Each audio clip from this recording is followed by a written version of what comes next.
జాన్సలింగాపురం గ్రామంలో doctor BR Ambedkar జయంతి సందర్భంగా ఘన నివాళులు అర్పించిన ప్రజలు. మెదక్ జిల్లా రామాయంపేట మండలం జాన్సలింగాపూర్ గ్రామంలో డాక్టర్ బాబాసాహెబ్ అంబేద్కర్ 134వ జయంతి వేడుకలను దళిత బహుజన సంఘాల నాయకులు ప్రజా ప్రతినిధుల ఆధ్వర్యంలో అంబేద్కర్ విగ్రహానికి పూలమాలలు వేసి కొబ్బరికాయలు కొట్టి ఘన నివాళులు అర్పించారు. ఈ సందర్భంగా ప్రముఖులు మాట్లాడుతూ భారత రాజ్యాంగ నిర్మాత భారత రత్న డాక్టర్ బిఆర్ అంబేద్కర్ జయంతి వేడుకలను జరుపుకోవడం అదృష్టంగా భావిస్తున్నామన్నారు. బడుగు బలహీన వర్గాల ఆశా జ్యోతి డాక్టర్ బిఆర్ అంబేద్కర్ అని ప్రతి ఒక్క పౌరుడు ఆ మహనీయుని ఆశయ సాధనకు కృషి చేయాలన్నారు.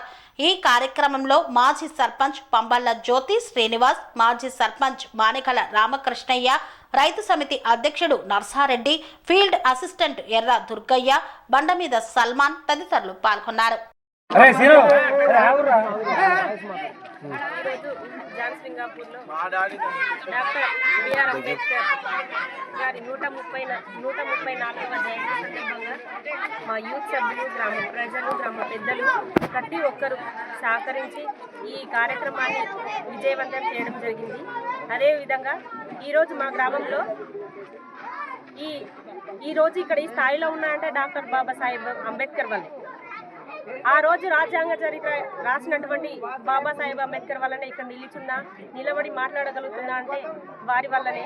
ఇలాంటి కృషి ప్రతి ఒక్కరు ప్రతి ఊర్లో చేయాలని కోరుకుంటూ ఈ కార్యక్రమానికి విచ్చేసినటువంటి ప్రజలందరికీ, మరి యూత్ అందరికీ కూడా చిన్న పిల్లలతో సహా ప్రతి ఒక్కరు ప్రోత్సహించారు. ఈ విజయవంతం చేసినందుకు ప్రతి ఒక్కరికి ధన్యవాదాలు తెలుసు.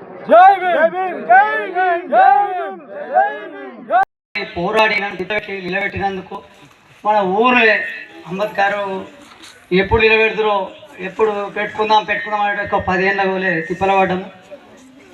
ఆయన ఆశయాలను బట్టి పెట్టుకున్న దానికి పెట్టుకున్న మొద్దుగల ఎప్పుడు కొడుక ఈ సంవత్సరం ఎట్లయింది, అట్లయింది అనుకుంటా మంచిగా ప్రోత్సహించి అందరినీ వెలిసి ఒక పండగ లేక చేసుకొని అందరం కూడి పిలిచి ఈ ఒక పండుగ చేస్తుండ్రు. ఆయన తత్వం గురించి, ఆయన పండుగ మనం ఎట్లా చేస్తున్నామో మనకు ఆయన అడుగులా నడవాలి అని అందరు మనసులో పెట్టుకొని, చదువు ముంగట పెట్టుకొని, నిద్ర కాసుకొని ముంగట్టుకోండి. మీకు అవకాశం ఇచ్చిన పెద్దలకు అందరికీ నమస్కారం. జన్మించాడు మహారాష్ట్రలోని రత్నగిరి జిల్లా అంబావాడ గ్రామంలో భీంబాయి రామ్జీకి జన్మించినటువంటి డాక్టర్ బాబాసాహెబ్ అంబేద్కర్ 14వ సంతానం. ఆయన చదువుకునే క్రమంలోనే ఎన్నో అవమానాలు, ఎన్నో బాధలు వచ్చి భావితరాల భవిష్యత్తు బాగుపడాలనే ఉద్దేశంతో, ఒక సంకల్పంతో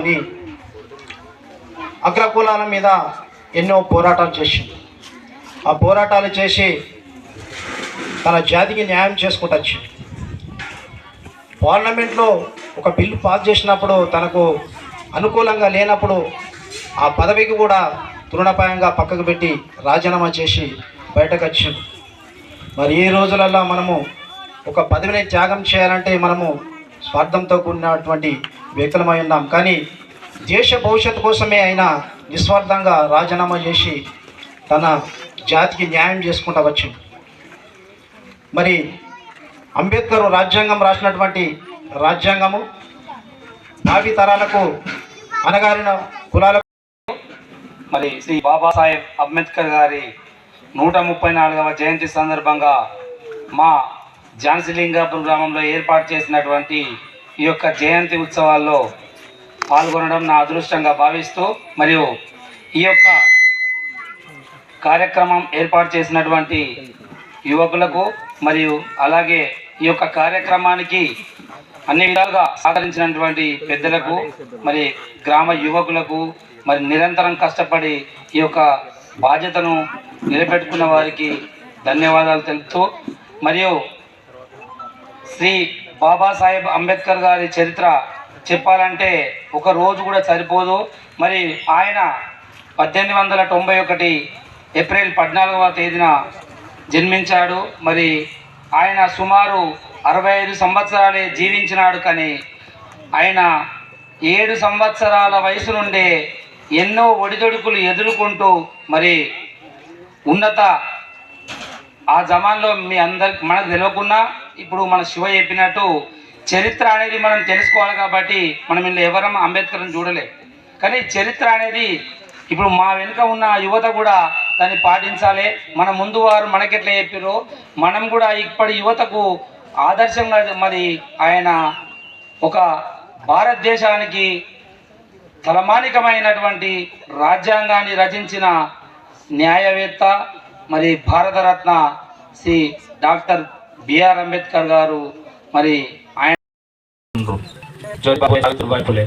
తూర్పు పడమర ఉత్తర దక్షిణం నలుగురు నాలుగు దిక్కులు నిలబడ్డట్టుగా మన భారతదేశాన్ని ప్రపంచంలో అత్యున్నతమైన స్థానంలో ఉంచడానికి కారకులు వీళ్ళు నలుగురు.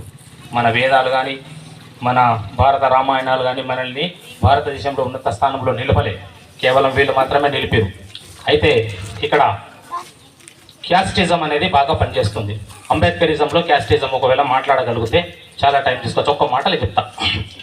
క్యాస్టిజం అనేది అంతకు మామాలను కానీ తెలుగుదెంకరులను కానీ పడికి రావద్దన్నటోళ్ళు, దేవాలయం ఎక్కద్దన్నటోళ్ళు. కానీ ఈరోజు ఏం పని చేస్తుంది? ఈ దళితులు అనేటోళ్ళు ఎవరయ్యా అంటే ఓన్లీ మాదిగ మాదిగలు కాదు, మనోళ్ళు 57 కులాలు, మనతో పాటు బీసీ వర్ణాలు, రెడ్డిలు కూడా ఉత్పత్తి కులాలే. కానీ బలిజ, బాపన, వైశ్య వాళ్ళు మాత్రమే ఉత్పత్తి కులాలు కాదు. వాళ్ళు ఉత్పత్తి చేయలేరు, వ్యవసాయం చేయరు. మనం చేసిన దాని మీద దోసుకొని బతికేటోళ్ళు మాత్రమే వాళ్ళు ఉత్పత్తి కులాలు. అంటే మిగతా బీసీలు కానీ ఎస్సీలు కానీ మన కింద ఉన్న వాళ్ళందరూ కూడా ఉత్పత్తి కులాలు. కష్టం చేస్తేనే తప్ప రెక్కలే మన ఆస్తిపాస్తులు తప్ప మనకు ఆస్తులు పాస్తులు ఏమి మందిని మోసం చేసే బతుకులు మాత్రం మనకు ఉండేవి. ఆ క్యాస్టిజం ఎట్లా పనిచేస్తుంది? గుడెక్కనియలే బడెక్కనియలే, నీళ్ళు తాగనియలే. నీళ్ళు లేకపోతే వీళ్ళిద్దరు కూడా నీళ్ళ కొరకు ఫస్ట్ ఉద్యమం చేసింది. ఈయన చదువుకునేటప్పుడు కులాల వారిగా కుండలు పెడితే ఓడమలు వాళ్ళ అడ్డకులు ప్రత్యేకంగా పీఈటీ సార్ గమనించి ఆయన తీసుకొచ్చి మాట్లాడితే ఒక కుండ వరకు నేను ఎన్ని కుండలు అనే వాళ్ళు కొడతా అంటే అప్పుడు ఆ స్కూల్లో ఒకటే కుండ పెట్టడం స్టార్ట్ చేసి చివరి రానియకపోతే అంబేద్కర్ ఉద్యమించారు. మేము తలకినా లేకపోతే భూతకినా ఖచ్చితంగా మనం అందరం కలిసి నీళ్ళు తాగాలంటే దాన్ని కూడా ఒప్పుకున్నారు. కాబట్టి క్యాస్టిజం అక్కడి వరకు ఆగలేదు. రోజు ఏ దళితుడు తీసుకుంటాను అనుకో క్యాస్టిజం ఓడవరు ఉన్నారు. దళితుడు పడి కొనుక్కొని బుల్లెట్ పోతే ఇస్తే అంటే క్యాస్టిజం ఏడమిస్తుంది. క్యాస్టిజం ఉంది ఘన పదార్థం ఇడేస్తే ఈయనే ఉంటుంది. ఖాళీ గుళ్ళకే రావద్దన్నారు, బల్లెకే రావద్దన్నారు. కానీ ఈ దినం నీ బట్టల మీదకి వచ్చింది, నువ్వు తాగే నీళ్ళ మీదకి వచ్చింది, నువ్వు నడే బండి మీదకి వచ్చింది, నువ్వు పెట్టుకునే ఉంగరాను వివాహం వరకు నీ జీవితంలోకి వచ్చింది. ఇది నాగమ్మ కంటే విషమైందనమాట. నాగమ్మ కంటే కూడా విషమైంది. కులం అనేది తీసుకొచ్చిన తర్వాత ఎవరు కూడా బతకడు, చంపేస్తాడు.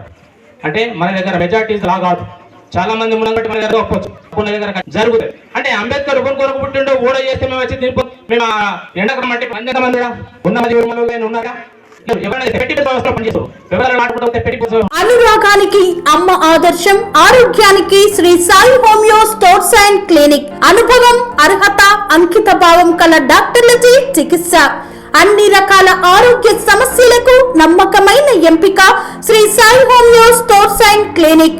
డయాబెటిస్, కీళ్ల నొప్పులు, సయాటికా, వెన్నుముక సమస్యలు, థైరాయిడ్, నిద్రలేమి, మానసిక సమస్యలు, ఋతు సమస్యలు, అన్ని రకాల దీర్ఘకాలిక వ్యాధులకు ప్రత్యేక హోమియో వైద్యం. అందరికీ అందుబాటులో అంతర్జాతీయ హోమియో వైద్యం Shri Sai homeo stores and clinic. మీ ఆరోగ్య సమస్య ఏదైనా ఇప్పుడు పరిష్కారం సాధ్యం.